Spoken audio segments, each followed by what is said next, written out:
Radio Network. Did you see the game? And KFAN.com.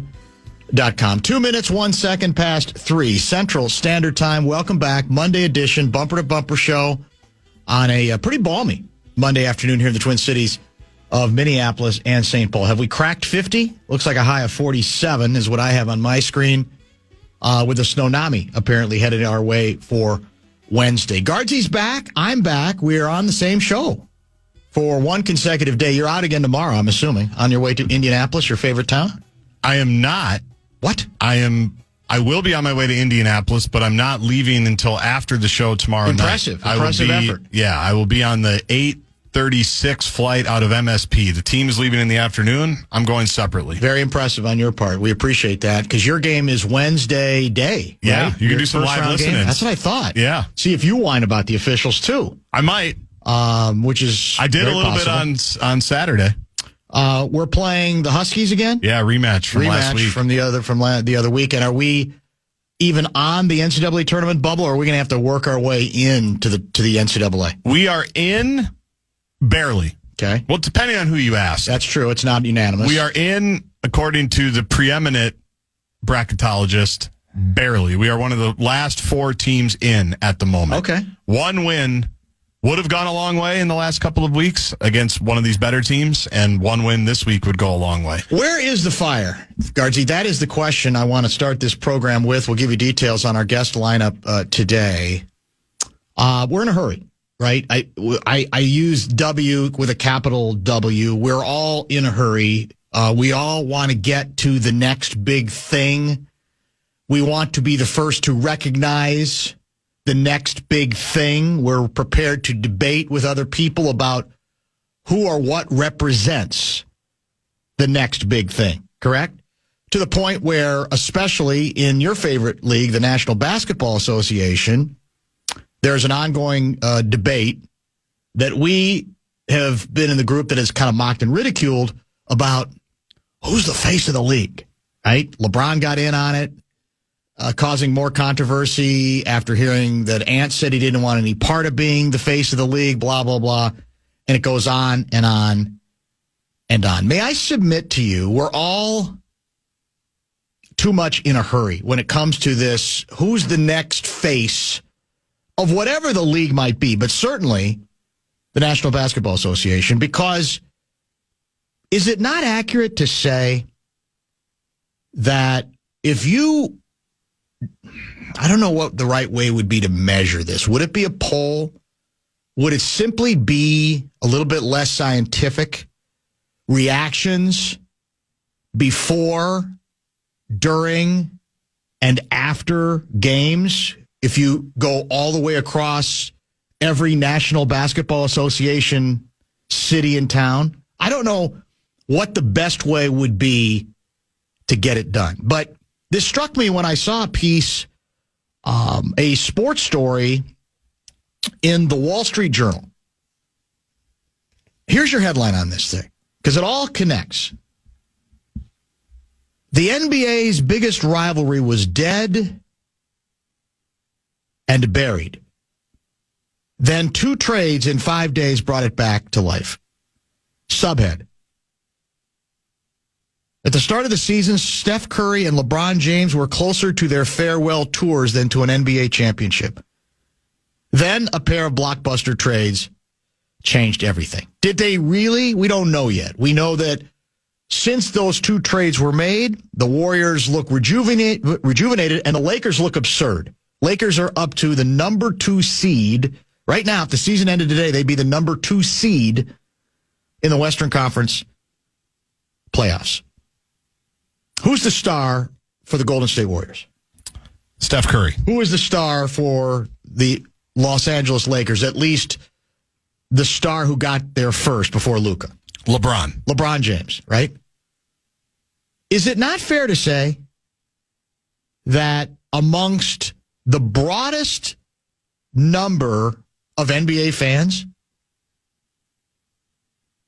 that this search for face of the league leaves out a pretty crucial point? Curry and LeBron James are largely still the faces of the National Basketball Association. They haven't left yet. They have not left yet. Now, Do they really have a legitimate chance to make a run? Who knows? The signs, anytime you can sort of go with this angle, write this kind of story, it's enticing for the obvious reasons because of how much they mean. The greatest shooter of all time, and depending on who you want to talk to, obviously one of the greatest players of all time. And the idea that they can live longer shelf lives is enticing. The idea, well, maybe they got one or both of them have another legitimate run in them to win a title. Who knows what happens in the Western Conference? But on the face of the league stuff, it's still more their league.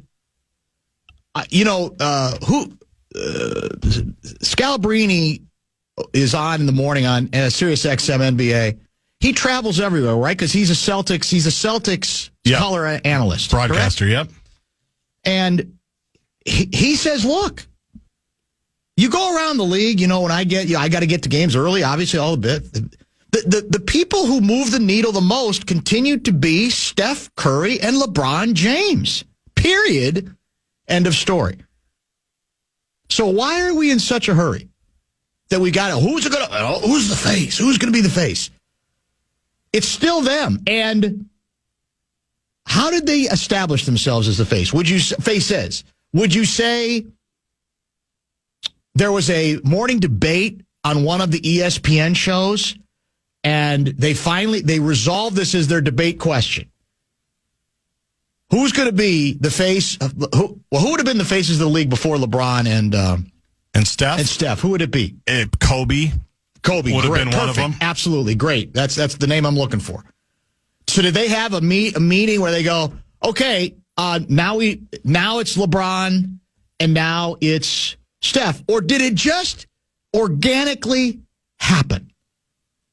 It happened. The latter. Yeah. And that is dictated not by idiots like me or you or talking heads. It's just not.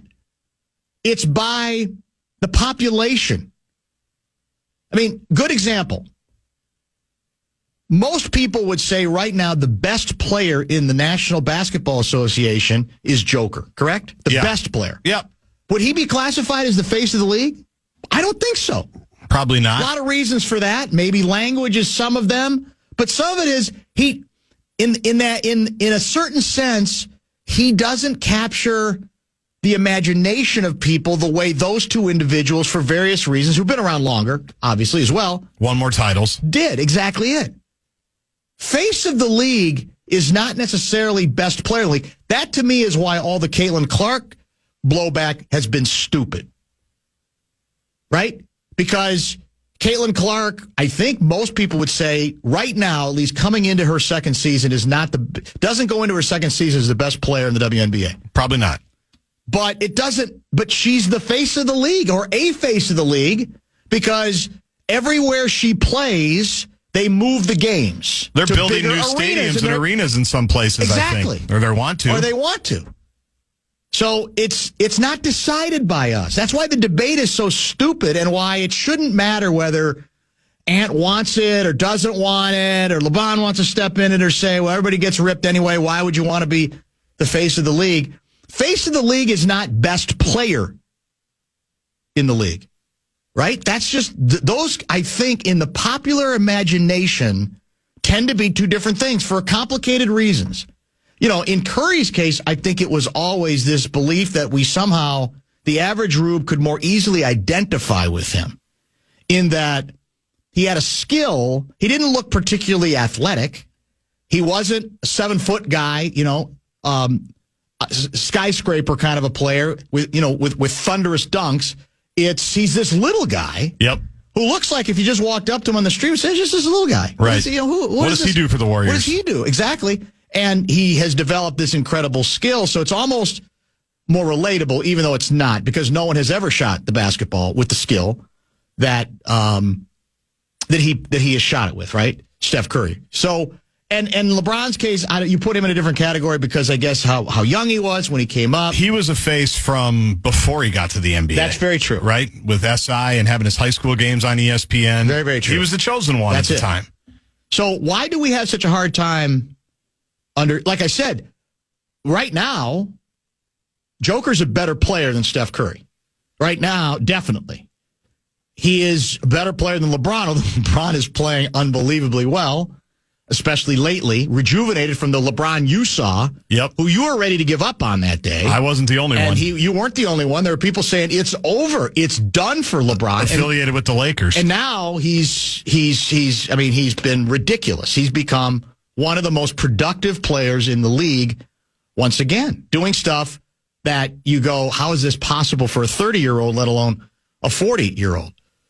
But we want to have these debates and these contests when they're really not about us. And I don't even see, some people think it's about personality. That's why they say, well, you want to know the difference between Anthony Edwards and who's the Celtics guard? Jason Tatum.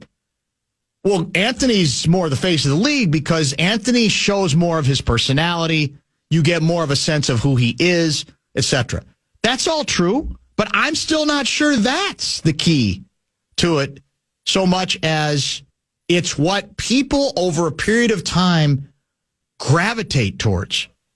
And the truth is, those continue to be two of the players that, push comes to shove, that fans come to games early for. They can't stop staring at. Maybe Luka's in this mix now, too. He's certainly coming, but that's the lesson to me. Stop worrying about whether it's the best player, because it often isn't. That's almost a different debate if you want to have it. Totally. But don't be offended. Like, well, how can he be because by best performance, I would again say Joker should still be the best player in the league. I guess you could even argue with Shea because he's probably going to win the MVP. Yep. But Joker's been doing this a little bit longer. But I don't think the average Rube is as captivated by him as I might be or you might be just on the basis of his skill. And it's a reminder to all of us who want to get into these games of face of the league and debating, no, it's got to be this guy instead of that guy, when it's a completely different subject that ultimately is determined not by us, but by the Rubes. The Rubes do it every day by what they pay attention to, who they pay attention to, who they come to see, who they want to just stare at and gawk at. I don't even think the Rubes think about it until media people bring it up. I agree. I can't say I was obsessed and thinking about who the next face of the league is. I only really thought about it when it was brought up All-Star Weekend, right? That's where this thing really went to fever pitch because somebody kept asking every player who you think the face of the league should be, and different people had different answers. I was just enjoying what I was seeing from the guys that are in the league right now. And yeah, when LeBron's on in the playoffs, everyone's going to want to watch. Same with Steph Curry. Why were those finals so big a handful of years ago when LeBron was, in Cleveland, for example? Right. It's because it was those two taking titles from each other. That's why it was fun. So I had not thought about it much. I still don't spend too much time thinking about it. I'm with you. I think it's a fruitless exercise. We'll find out. The next face of the league will appear, and it will appear because someone is doing something spectacular over and over and over again for an extended period of time. So, a couple people are saying, well, is it possible some of this is that whether it's right or not, we have a hard time, or the Rubes have a hard time attaching themselves to a foreign player? Yeah, I think that's part of it. I think that is part of it. I don't know that that's all of it. That's why Ant gets a lot of love. But I do think that's part of it. I do as too. the next great American, because people are wondering who's the guy that's going to cut through. You look at all the MVPs, and you mentioned Shea, Canada, Joker, Luka, Giannis. None of them were born in the United States. They're not American players, and so people are in the rush to who's the next great American. That has been a talking point for a while because there isn't an obvious answer. And so people have said Ant should be that guy. They get too tied up. If you look at Jason Tatum over the course of time, his body of work is better than Anthony Edwards, as far as I'm concerned. That's crazy. It's just better. Now, again, you could say he's got better people around him, too, and he probably does. But it's crazy good. But he doesn't, because his game doesn't seem to be that spectacular. His personality is not as easily revealed. He can't be Santa Claus in a Sprite commercial. That's it, exactly. Then maybe people, and I'm not blaming people for looking at him differently, but it's why it's two completely different discussions, and people shouldn't lose their minds, including, as I said, in the WNBA over, well, Caitlin Clark, what's she done? At some point, it doesn't matter. If a player captures the imagination for whatever reason, her history, knowing her as early as we did, whatever it might be, and the way she emerged by the end of her rookie season, then that's what's going to dictate.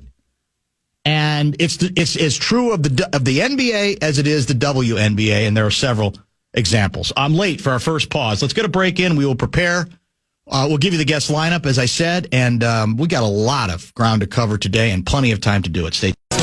Well, the Wild are 1-0 in the latest version of the Gustav Nyquist era, right?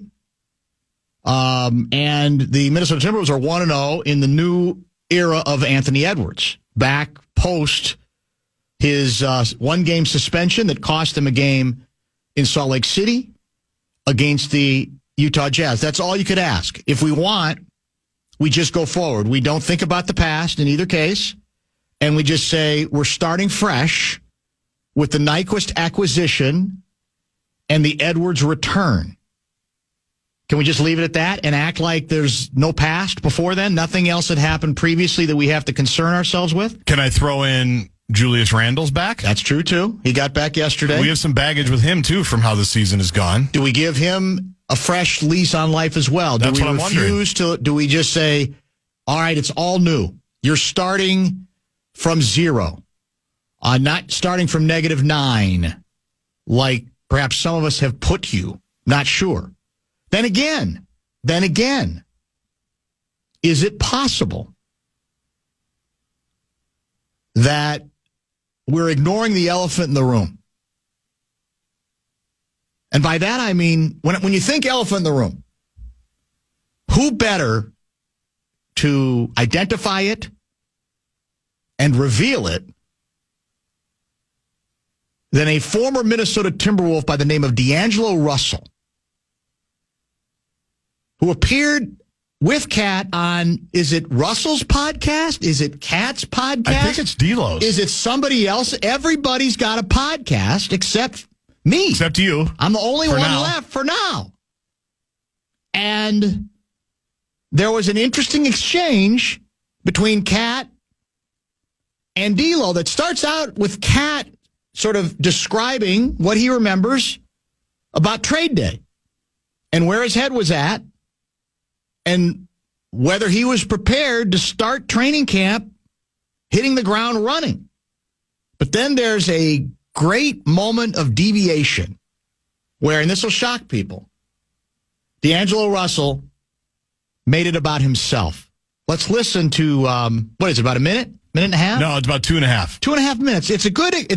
Because it's valuable on the front end, I think. Yeah, it was a good conversation. And I think a lot of honesty from Karl Anthony Towns without being whiny, without complaining. I think just sort of being honest, looking back on trade day or trade night, and then it takes the D'Lo turn. Let's listen. I got traded Friday night during a Miami Virginia Tech college football game, and they needed. How'd you find out?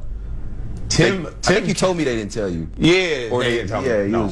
They came to my house with like 2 minutes before Shams. You did say that. Posted it. I said that on the JB podcast. I was just like, this is real. This is what happened. It was like 2 minutes before. I could tell they was in a rush to tell me something. They told me, and literally while I'm sitting there still stunned, Shams was calling. I think I called. It was like Shams was calling like, yo, is up. Be honest, was you like, I'm ready to go? Or were you like, I'm cool. You know what's cool? Make this work. On some real I was so ready for the season. We just spent a whole summer mentally, physically getting ready for this moment. So I walked in there in a great headspace. I had just went to a Lynx game with all of them, and we were talking about the drills and things me and Ant need to start doing so we could maximize each other's potential in offensive games and stuff. So you were ready for this. So I was mentally ready for Monday. I was ready for Sunday, because usually Sunday, for people who don't know, Sunday, everyone on the team gets together. They have like a team dinner. Sunday fun day. Yeah. You lasagna. Get together. You're like, yo, welcome back. This is our team. We're all going to be together. Woo, woo, woo. And then Monday you have the media day. Everyone leaves. And then Tuesday's the real deal. I was ready. I was mentally there. I was playing golf already in Minnesota, like 2 days. Best time in Minnesota. It's hot. Sure. You out there chilling. I'm at TPC Twin Cities chilling. I was in a good spot, and then all of a sudden I'm looking, and then they, Friday night come. I worked out Friday in front of everybody, Tim included, and everyone. Everyone's smiling. They like where my body's at. They like where my game's at, where my mind's at. Everything's cool. I don't know what happened in those 5 hours up to the time you told me, but no offense, some shit went down. No offense, because I'm in it right now. But like when I watch their team, I'm like, you know who they need? Cat. And then I'm like, yo, they need me. Like, honestly, I'm like, they need what they got rid of. That GM, that ain't my job, but I'm just saying, like, I feel like we could make their team better right now. We could make their job easier right now. I think we make any team better. It's just so good. It's just so D-Lo. I mean, is there anything better than D-Lo being D-Lo? Because I don't think there's a Wolves fan out there who was enlisting this perhaps for the first time, perhaps for the 10th, who did anything but, as he's talking about the Wolves needing Cat, would go, yeah, exactly. We could use him. Could have used him. We miss him. But then he had to ruin it by doing the most D-Lo thing ever, bringing himself into it like, yeah, and what about if they had me? Lakers miss him. See how badly the Lakers miss D-Lo. Who is he? Is he Brooklyn now, or has he been? Did he get traded again by Brooklyn? I think he's still with Brooklyn. Is he got traded a long time ago by the Lakers? Injured or playing? I don't even know. I think I saw him on a highlight a week or so ago. God, how perfect is that? It was amazing. D-Lo. Just so abrupt out of nowhere. It sounds even, I think, and Cat did. Cat being a nice guy, he knows him. He kind of went with it because what are you going to do? You're going to say, D-Lo, you're not on my level. Man, I love you. I wanted to play with you. Maybe I feel like you get a little bit of a bad rap, and maybe it's not always your fault. But come on. We're on two different basketball levels in the National Basketball Association. I should actually. God, that's so good. I want to listen because the clips that are circulating, they cut off right where that one cut off with Cat saying we'd make any team better. Right. It was kind of a generic limping. Yeah, you're right, D-Lo. Yeah. I want to know what the rest of the conversation was after. Did the producer even send it to break? Did they say, all right, it's D-Lo now for hims.com? Because Cat, I think, was trying to pivot out of that as quickly as he could. Yes. Even Cat couldn't have seen that coming. No. Because it happened so abruptly. Oh, it was just, I mean, that's not even. Is me, too. That's not like taking a hard right. I mean, that's like suddenly stopping. It's incredible. And going in the opposite direction, isn't it? On a dime. Yeah. Oh, it's so good. I'm glad you found it and brought it to our attention. It's, but again, it's like you go, well, yeah, that's him. He's all part of D-Lo's problem has always been he's that delusional about his own ability. It's true. It's D-Lo delusional. He can't. And you know me, I'm a bigger D-Lo guy than you. Yes, you in are. General. Yes, you are. And we all know how, streaky, he can obviously score 20 points and a half. He did that here at the barn, and you never got over it. You you lost yourself in his eyes. We'll always have the playing game, his too, jump shot. That's against true. the Clippers. That's also He true. was very good. But how many times has he been dealt now? 9, 10? It's been a lot. 11? Is he double digits yet? Won't guard you. Won't guard anybody. Streaky as hell. Mind's there. Sometimes forgets to get on the court. It's just so good. Because he had me. I'm going, I might be a D-Lo podcast guy now. Yeah. He sees the game clearly. Because he's stating the obvious, but it is interesting to hear it from another player, obviously. They traded away what they had. What they need is what they traded away. Karl Anthony Towns, multiple All-NBA guys, Supermax guy, and D'Angelo Russell. We're supposed to be starting over, though. Because, as you say, we got a victory. Randall's back. He looks good last night. Anthony Edwards is all new and improved. He's not going to ever say anything about referees at all. Well, until eventually he had to be restrained several times by Wolves attendants and officials. So there's plenty on that. I do want to get back to the Minnesota Wild hockey trade and why I loved yesterday's matinee affair at in downtown St. Paul State. Minnesota Vikings are on the clock, are they not? We're getting down to franchise deadline And as each passing minute goes, does it make it less likely that the Darnold domino ends with us franchising their number one quarterback from a year ago? That's the open question. Still have time to do it. Will we do it? The Stafford news that he's staying certainly would indicate that any notion that the market might be cratering for Sam Darnold seems unlikely.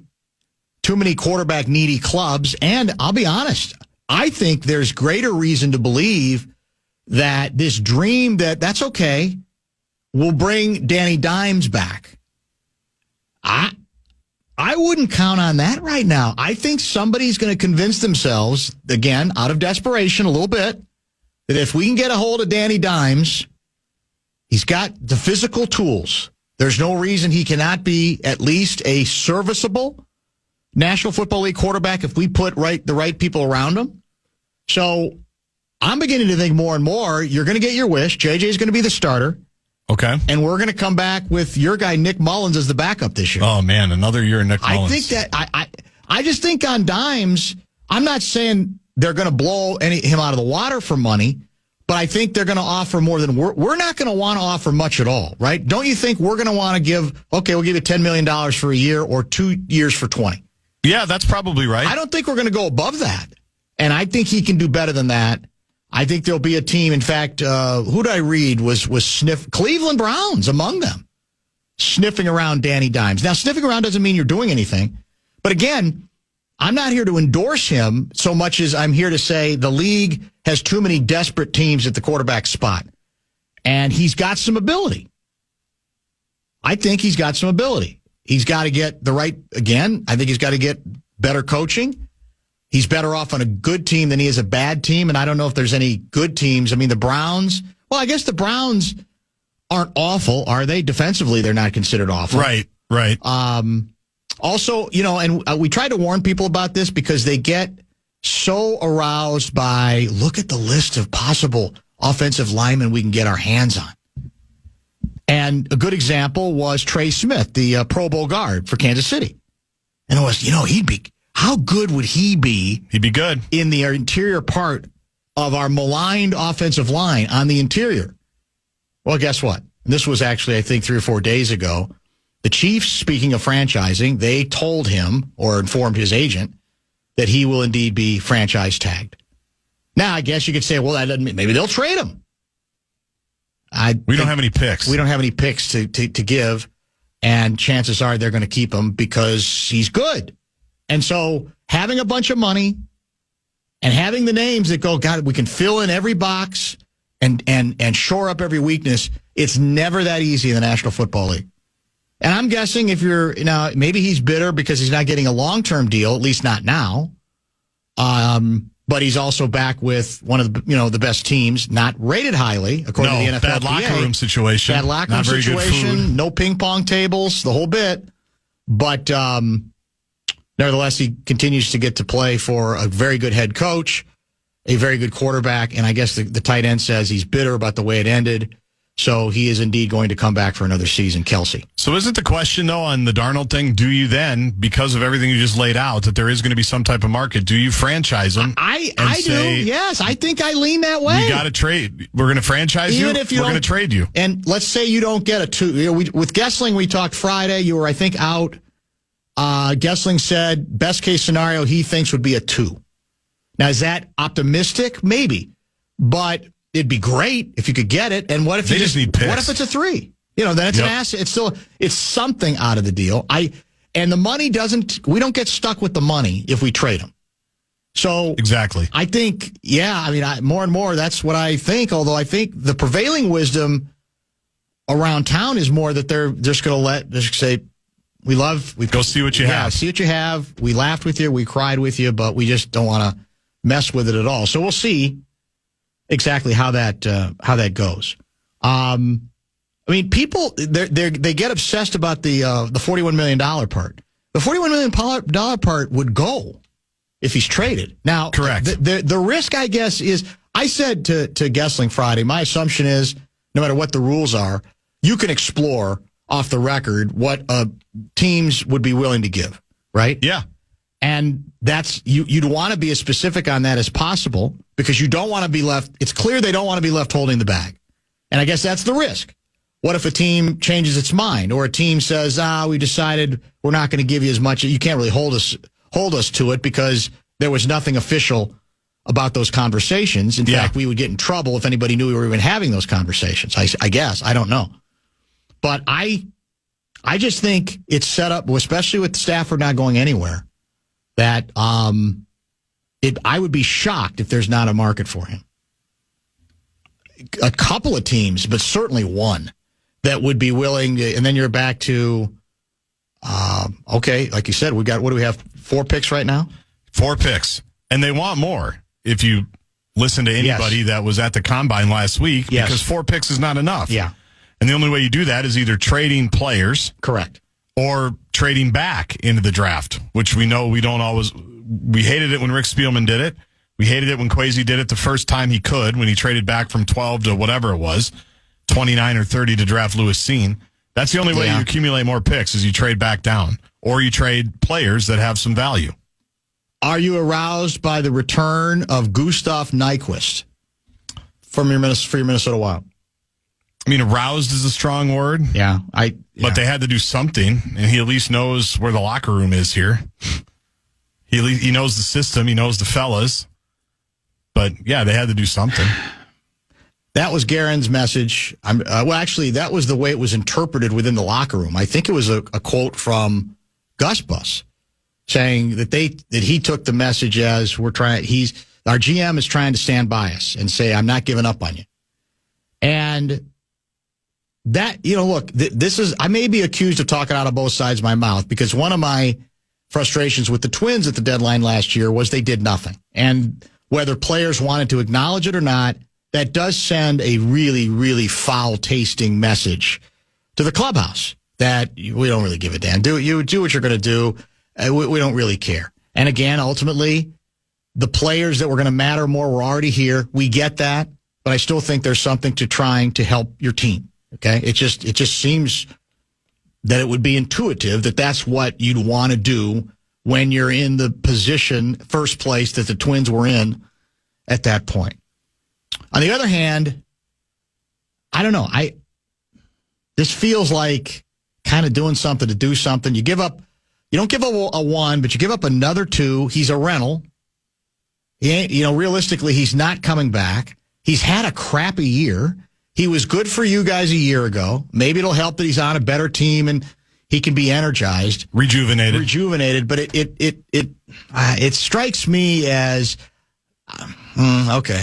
I mean, fine. I just don't think it's anything to get all that worked up over. And are you still better off holding on to that? Given how many picks we've traded away recently, are you better off, even though we get it, 2s don't often become stars, but what's changed about the NHL and NBA is they're chips. They're trade chips, right? When you're putting together a package, it helps to have an extra pick you can throw in, right? And that, to me, is what the 2 represents. And now that's gone too. And he's just okay. And, I don't know that I'm ripping it necessarily as the hockey ambassador, but I don't think it should necessarily be celebrated. And I actually don't even think it's a big enough move where you're going, see, he's really, really, really not giving up on this club. It's an okay move at best. And ultimately, it's going to be depend a lot more on what the other players do, whether they play. And this is what, yesterday, I don't know how many 1-0 games there are left in hockey. That was the Wild score yesterday. Mm-hmm. I loved it. I love 1-0 hockey. I do. I little Danny Barreiro still remembers the first black and white TV set he got. I want to say it was maybe 8-inch diagonal. I mean, it was small. Picture wasn't all that good. Black and white, obviously. Picture wasn't that good. And it had, on the volume, a weird hum that we could never figure out that was annoying. Right. But it was my TV in my room.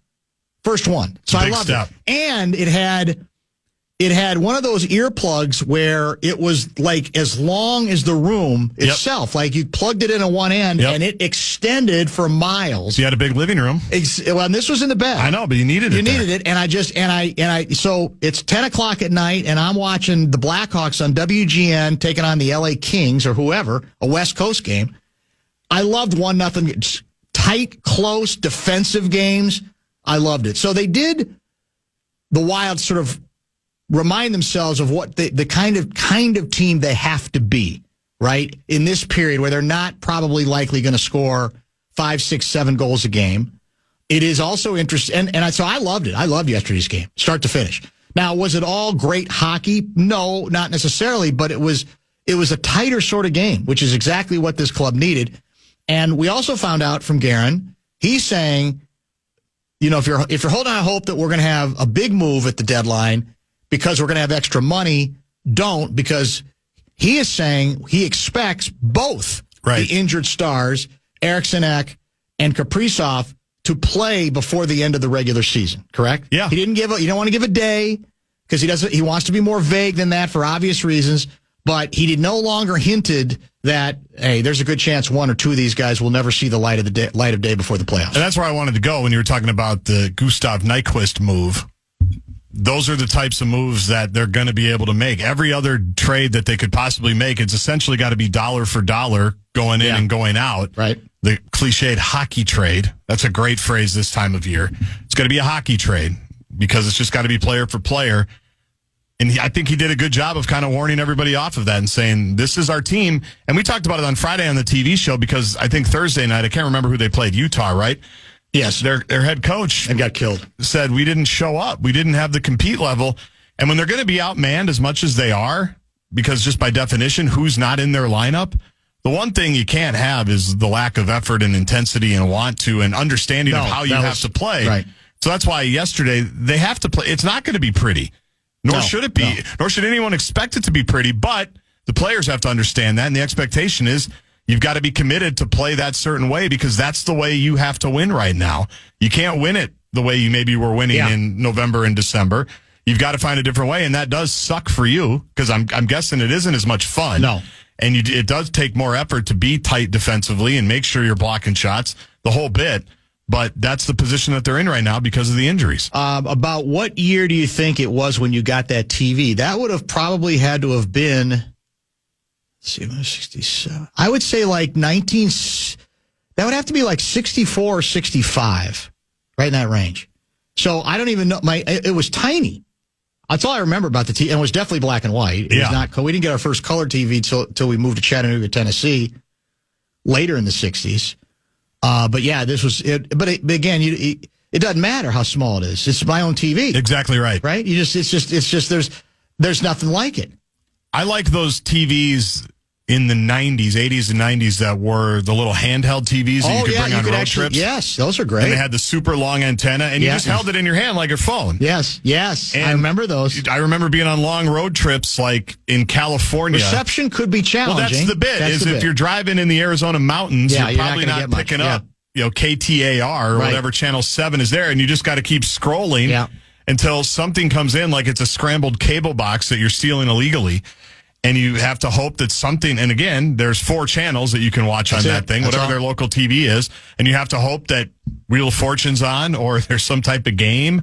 But I used to love doing that in the car. That was half the fun. And they had color in those too, which seemed ridiculous. They did? Yeah. Yeah, I guess that's true. One of my uncles had the color. Yeah. We always had the black and white. Yeah. But it was great. What a time. It was, it was quite a time where the more innocent times where you didn't need a massive flat screen. You didn't even know, 4K. Not everybody had their own tablet in the back. No, that was it. It was like, and you had to get up to change the channel. Yeah, I never really had to do that. There was no remote. Yeah. You had to on those TVs, you had to, and it was just like, there were only even in Chicago, there were only 5 or 6 channels. There were a few VHF. Then there was UHF, channel 26. Yep, we had 29 UHF. There was channel 32, and there was channel 44, and that was it. And then the Blackhawks were on WGN. So it was channel 9. Lloyd Channel Pettit 9, was the legendary TV voice of the club at that point. And the close to the vest, tightly contested, like 1-0 2-1 kind of games. You kidding me? Nothing better. I know the average Rube disagrees, right? They want 6-4. They want 8-6. They look at. I was one of the few people that stuck up for Lemaire style when he was here because it was, this is boring. He's ruined the league. Everybody's trying to steal his material. It's effective, but it's not fun to watch. I loved it.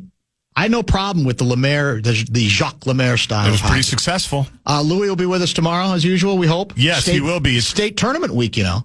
Not for him. Well, I know, but yeah, we can still talk about it with him, I assume. We probably will. He was at the X yesterday. Yeah, he's on the trip. I think he's going to be a little bit earlier tomorrow. Okay.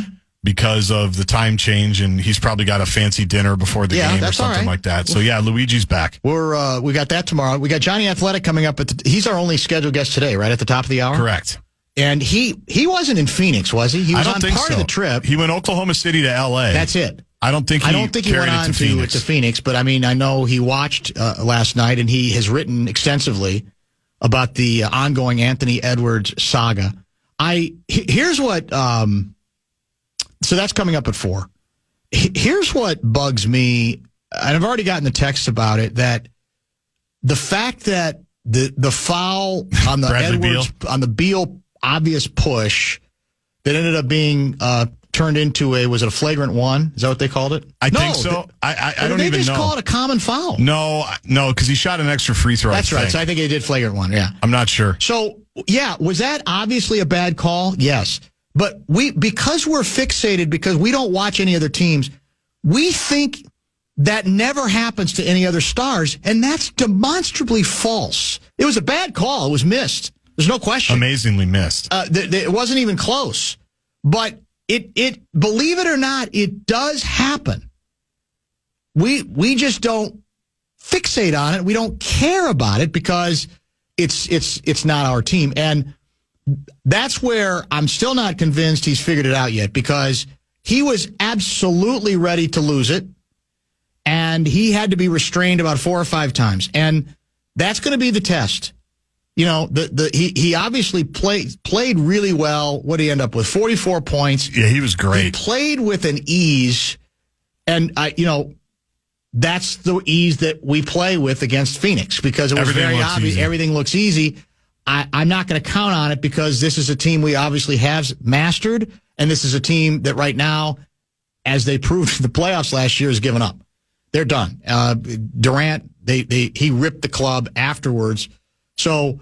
But the bottom line of this thing is I still have my doubts that Edwards, when push comes to shove in tight games, is gonna sort of adhere to what he is saying about what his approach is going to be. And it cost them, let's face it, that cost them. It's the only reason they lost. The Utah game? The Utah game, which we had talked about, that you're starting that stretch there where you got to win, take advantage of these games. And what was it in the third quarter? Weren't they outscored something like 27-4? It was, yeah. It's some ridiculous.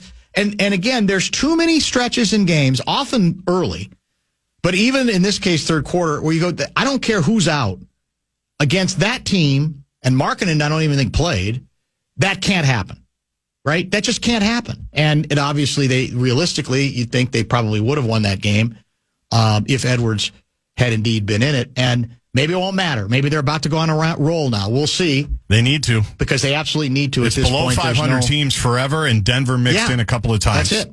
And you got to take full advantage of it, that's for sure. You mentioned the Edwards that he figured out last night. People were giving him a lot of credit for not going crazy on a lot of stuff. His arms were all over the place again last night. The difference was he wasn't clapping in officials' faces and screaming every time. He was throwing his arms up. Yes, he did. Yes, he was. So he thinks that's his adjustment. Whatever's like the restraint. Yeah, like he's learning. It's like, well, no, he's still really complaining a lot. And I'm not even saying it's not warranted all the time. Right. And now he's got the collective weight of thinking that he's getting jobbed constantly, which is not a healthy place to live. Not. He's got to move on from that. Speaking of starting from scratch, he's got to move on from that. But like even the one where he was really mad about Booker at the elbow, where he just took a bad shot because he thought he got fouled. I don't think he got fouled on that play. And he threw up like a one-handed shot and ended up going in, and he just held his arms up Did you not see that foul? I watched the replay. There was no foul. I don't think that was really a foul. There was not a foul. Weird. Yeah. I think he probably did try to hook him a little bit, but it wasn't. No, it wasn't. It wasn't egregious. Blatant. No. It's. But he was really good last night, though. Oh, he was unbelievable. A lot of people were, but Dante obviously was. Dante probably was the key, and you say if you can bottle that form of Dante, then you get whatever you can out of Randall, who had a good start and then had a couple of nice flurries late. He just played faster. You got something. You definitely got something. But Dante might well be the key to this, especially with our guy Conley continuing to struggle a little bit, whether it's just scoring, shooting, or getting in foul trouble, which has become a new issue for him too. All right, Johnny Athletic on all this stuff. We'll get to some texts if you have some questions for Johnny. 64686. That's the Bradshaw and Bryant KFAN text line. We'll find out how he enjoyed their trip, and we'll find out how close we are to getting resolution on whether the NBA Board of Governors are indeed going to approve the new guys in town, A-Rod and Mark Lowry. All of that is next.